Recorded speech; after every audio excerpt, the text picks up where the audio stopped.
Gel gel. 24 yıl 31. dekabr 17, 16, 17 kilometreler basıp işte şurada.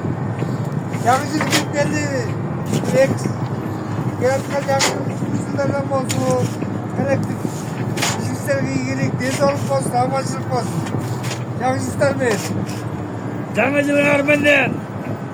2025 yaşlı yıldan olsun. Gel gel. Damacılar mı? 2025 yaşlılarım olsun. Atinizine gelen kanlarına yolunlar açık. Kaygılanmayın, sıygılanmayın. Yaşlı yetkili.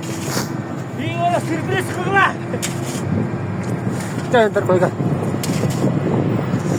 Assalamualaikum. Hurmatli kanalar. Yaxshilarim bol, jangingiz yigitdi. Yaxshilarim bol, yigitdi ishlab yuraylik. Ishingizda yirik, deniz olib boringlarga. Jangingiz men. Yakıcılıklar mı? Yakıcılıklar mı?